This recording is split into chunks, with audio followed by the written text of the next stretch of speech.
Bismillahirrahmanirrahim. Assalamualaikum warahmatullahi wabarakatuh. Alhamdulillahirabbil alamin wa bihi nasta'inu ala umurud dunya wa din wa ala alihi washabihi ajmain amma ba'du. Pertama-tama, marilah kita panjatkan puji dan syukur kepada Allah Subhanahu wa taala yang masih memberikan kita nikmat sehingga kita bisa melaksanakan perintahnya dengan baik.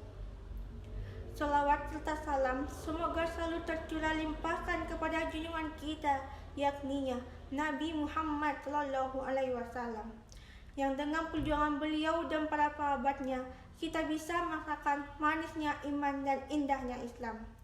Tidak lupa kepada keluarganya, para sahabatnya, dan juga para pengikutnya hingga akhir zaman ini. Amin ya rabbal alamin.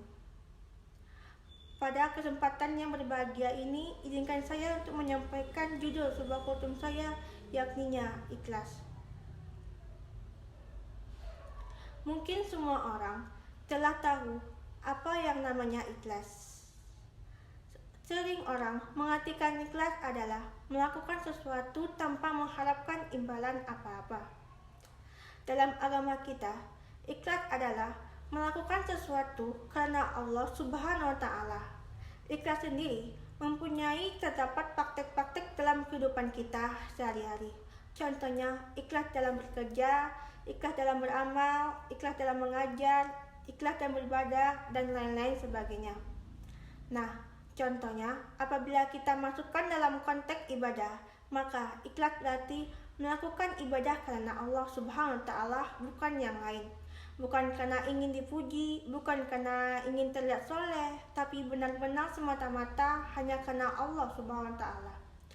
Allah beriman dalam surat Al-Bayyinah ayat 5 yang artinya, tidakkah mereka diperintahkan kecuali untuk mengikhlaskan agama untuknya. Ayat di atas merupakan pada kita tentang berlaku ikhlas beragama. Agama apabila tidak dilandasi dengan ikhlas dan kejujuran akan runyam dan seolah-olah tidak berbekas. Orang sibuk memikirkan kepentingan diri sendiri tanpa sedikit pun menempatkan agamanya dalam prioritas hidupnya. Ikhlas dalam beragama menjadi sangat penting untuk pupuk dalam diri, karena ikhlas itu semua urusan akan lebih tenang dan mudah untuk dijalankan. Ikhlas juga menjadi penting untuk dipraktik karena amalan yang kita lakukan tidak sah di mata Allah apabila tidak ada tanpanya. Dalam hadis yang diriwayatkan oleh Imam Muslim dalam kitab Sahih Muslim, diceritakan tentang sesuatu perkara yang sering terjadi pada akhir dibanding di hadapan Allah.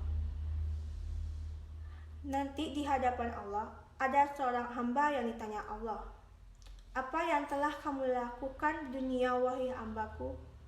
Ia menjawab, "Saya berjuang dan berperang demi Engkau ya Allah, sehingga saya mati syahid." Allah berkata, "Dusta kamu, sebenarnya kamu berperang bukan karenaku, melainkan agar disebut sebagai orang yang berani.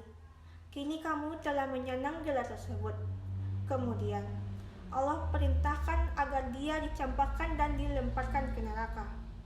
Kutipan di atas adalah contoh orang yang beribadah yang tidak ikhlas dan menganggap selain dia. Kisah ini menjadi tamparan keras bagi kita yang masih sering beribadah atau melakukan sesuatu bukan karenanya. Semoga kita termasuk orang-orang yang Allah lindungi dari hal-hal yang seperti itu. Amin ya rabbal alamin. Hadirin yang dirahmati Allah, dalam beramal kita menjadi ukuran besar-besar apa pahala kita yang dapatkan. Semakin ikhlas seorang dalam beramal, semakin besar juga balasan yang diterima. Semakin murni karena Allah dia melakukan sesuatu, maka semakin bernilai amalan itu di sisi Allah Subhanahu wa taala. Setelah kita memahami isi yang berlaku dalam ikhlas, maka marilah kita mulai memupuk dan melatih diri kita untuk ikhlas dalam segala hal, sehingga apa yang telah Rasulullah siratkan dalam hadisnya tidak terjadi pada kita. Amin ya rabbal alamin. Mungkin sekian dari saya, semoga apa yang telah sampaikan bisa bermanfaat bagi kita semua. Terima kasih atas perhatiannya. Mohon maaf bila ada kesalahan. Wabillahi taufiq wal hidayah. Wassalamualaikum warahmatullahi wabarakatuh.